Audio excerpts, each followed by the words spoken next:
आप देख रहे हैं आहट। मैं आपका दोस्त गौरव वापस आया हूँ एक सच्ची कहानी के साथ। तो चलिए बढ़ते हैं आज की कहानी की ओर। रात के 11 बजे सुनसान सड़क पर एक बाइक रात के सन्नाटे को चीरते चली जा रही थी। दो दोस्त रोहन और मुकेश अपने दोस्त मोहित के घर जा रहे थे। रोहन और मुकेश आज पूरे 2 साल बाद अपने दोस्त मोहित से मिलने जा रहे थे। तभी रोहन मुकेश से बोलता है, यार अपने शहर में तो कुछ भी नहीं बदला। फिर मुकेश ने कहा, हाँ यार तूने सही कहा। यही सब बात करते दोनों चले जा रहे थे। तभी मुकेश ने कहा, यार रोहन रात हो गई है, मैं तो कहता हूँ वो कब्रिस्तान वाली रोड से मत चलियो यार। फिर रोहन ने कहा, क्यों भाई तुझे डर लगता है क्या?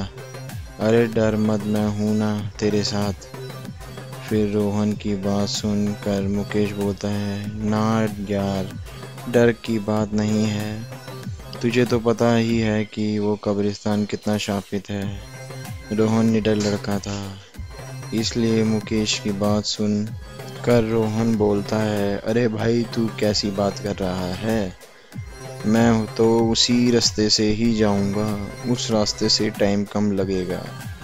मुकेश जानता था रोहन बहुत ज़िद्दी है, वो नहीं मानेगा, इसलिए मुकेश कुछ नहीं बोला। और फिर उसके बाद रोहन उसी रास्ते से अपनी बाइक ले जाने लगा। ये दोनों कुछ ही आगे गए थे, तभी इनकी बाइक झटके देने लगी। तभी मुकेश कहता है, अरे क्या कर रहा है, सही से चला भाई। फिर रोहन बोलता है, अरे भाई मैं तो सही से ही चला रहा हूँ, पर पता नहीं इस बाइक में क्या हो गया है। रोहन ने इतना ही कहा था कि इनकी बाइक झटके देते देते थोड़ा आगे जाकर बंद हो गई। बाइक बंद होते ही रोहन बोलता है, अरे ये बाइक कैसे बंद हो गई? फिर मुकेश कहता है, अरे यार बंद हो गई तो क्या, फिर से स्टार्ट कर।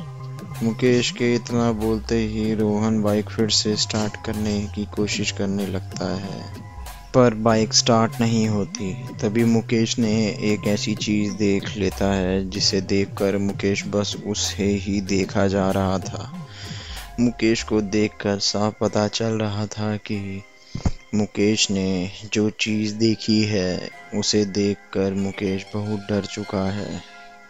तभी रोहन की नज़र मुकेश पर पड़ी तो उसे ऐसे डरे हुए देख कर रोहन बोलता है, अरे अब तुझे क्या हो गया? पर मुकेश कुछ नहीं बोलता, बस अपनी उंगली से इशारा करते हुए दिखाता है जिस तरफ मुकेश की उंगली थी उसी दिशा में। रोहन जैसे ही देखता है तो उसे दिखता है कि उनकी बाइक और कहीं नहीं बल्कि उसी कब्रिस्तान के गेट के आगे खड़ा हुई थी।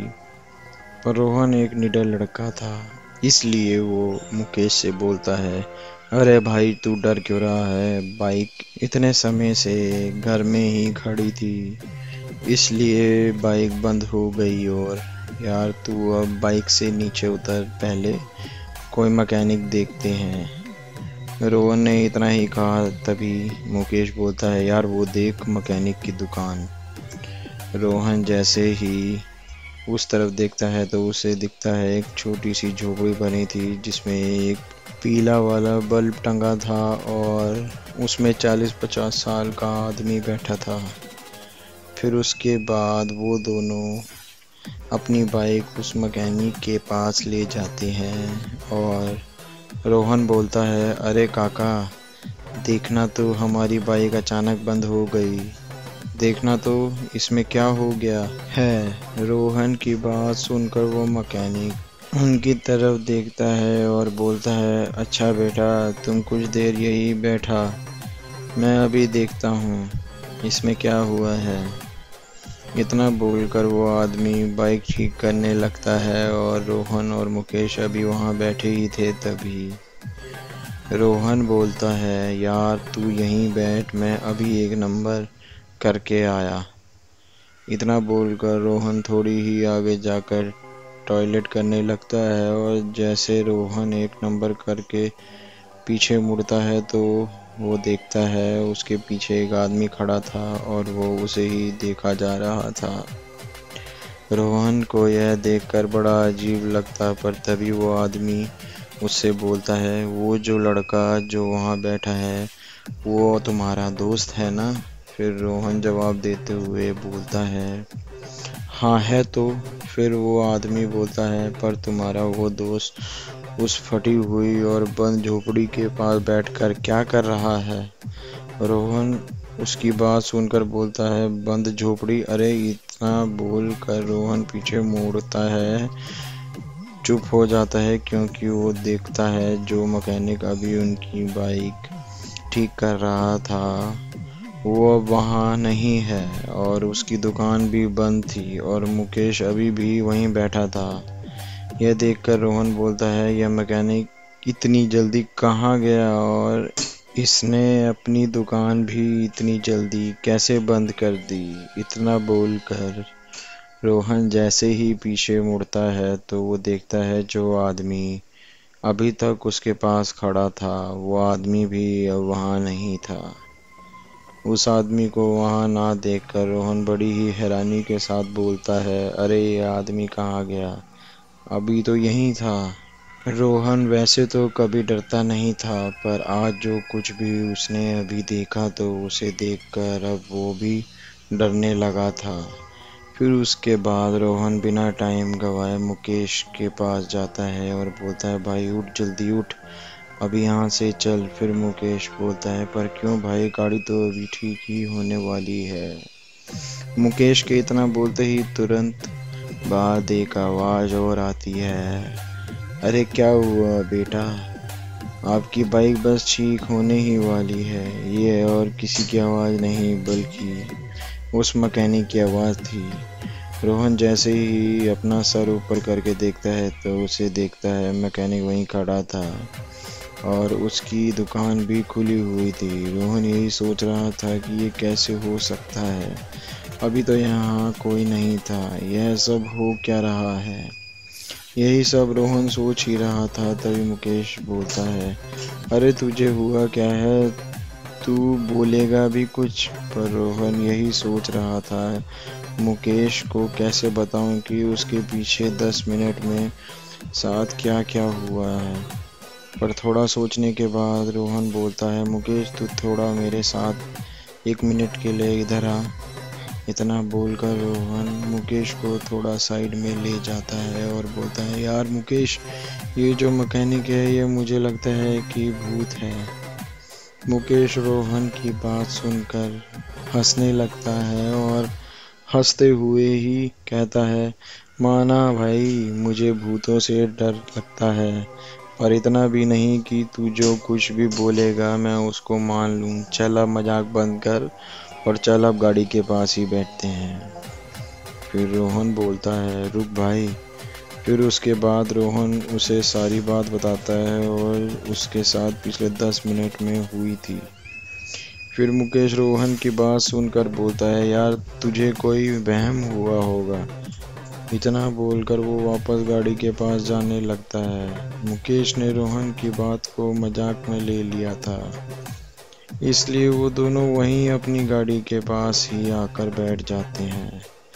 पर तभी वो मैकेनिक अभी गंभीर आवाज में बोलता है, बाबू साहब, क्या आपने यह अभी तक नहीं सोचा, एक सुनसान सड़क है और आसपास कोई दुकान नहीं है, बस कब्रिस्तान के गेट के सामने एक मैकेनिक की दुकान है और बगल में जंगल भी है, और उसने तभी रात के 12 बजे तक अपनी दुकान खोल रखी है। वो दोनों कुछ नहीं बोलते, बस एक दूसरे को देखते हैं और उस मैकेनिक की बात सुनते रहते हैं। फिर वो मैकेनिक अपनी बात को जारी रखते हुए कहता है, मैं आपकी बाइक ठीक तो कर दूंगा, पर उसके मैं कोई पैसा नहीं लूँगा। फिर मुकेश झिझकते हुए कहता है, पर क्यों नहीं लोगे? फिर वो मैकेनिक मुस्कुराते हुए बोलता है, मैं पैसे नहीं लेता और मुझे पैसे भी नहीं चाहिए, मुझे तुम दोनों की जान चाहिए। यह सुनकर दोनों हक्के बक्के रह गए और दोनों अब ना आओ देखते ना ताओ। दोनों वहां से तुरंत उठकर भागने लगे। दोनों लगातार भागे ही जा रहे थे, पर वो कब्रिस्तान की दीवार पार नहीं कर पा रहे थे। यानी वो कब्रिस्तान से आगे नहीं जा पा रहे थे।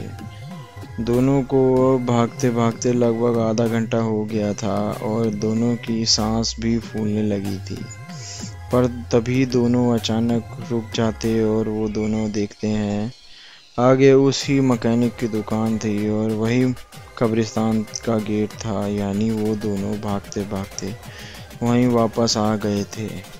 फिर तभी वो दोनों देखते हैं कि वो मैकेनिक अभी भी उन्हें ही देखकर मुस्कुरा रहा था, मानो वो यह कह रहा है कि तुम अब कहीं नहीं जा सकते। दोनों सोच ही रहे थे वो क्या करें, तभी रोहन मुकेश को जंगल की ओर भागने को बोलता है और वो दोनों कैसे ना कैसे करके जंगल में अपनी रात काटते हैं और अगले दिन अपने घर को लौट जाते हैं। उस दिन के बाद से वो दोनों कभी वापस इस जगह नहीं आए और दिमागी तौर से बीमार रहने लगे। ये थी मेरी आज की कहानी। मैं आपका दोस्त गौरव वापस आऊँगा एक और कहानी के साथ।